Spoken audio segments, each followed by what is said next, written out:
Lesson number 3, April 9 to 15th. Cain and his legacy. Sabbath afternoon, April 9th. Read for this week's study Genesis 4, Hebrews 11:4, Micah 6:7, Isaiah 1:11, 1 Corinthians 10:13, 1 John 3:12, Genesis 5, Genesis 6:1-5. Memory text.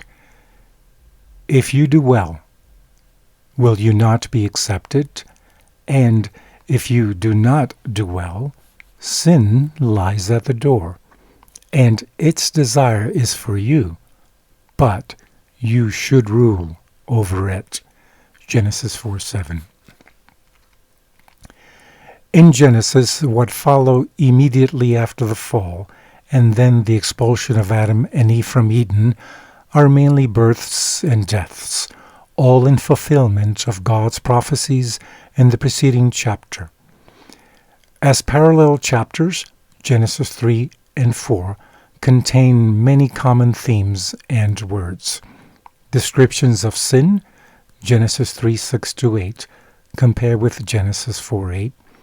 Curses from the Adamah, ground, Genesis 3:17, compare with Genesis 4:11, and expulsion, Genesis 3:24, compare with Genesis 4:12-16.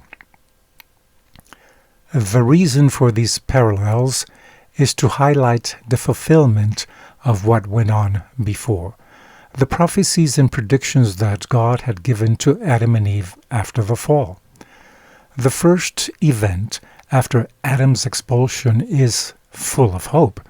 It is the birth of the first son, an event that Eve sees as the fulfillment of the promise that she heard in the Messianic prophecy, Genesis 3:15. That is, she thought he could be the promised Messiah. The next events, the crime of Cain, the crime of Lamech, the decreasing lifespan, and the increasing wickedness, are all fulfillments of the curse uttered in Genesis 3. Yet, even then, all hope is not lost. The Desire of Ages, page 115, says, "Since the announcement to the serpent in Eden, 'I will put enmity between thee and the woman, and between thy seed and her seed,' Genesis 3:15, Satan had known that he did not hold absolute sway over the world.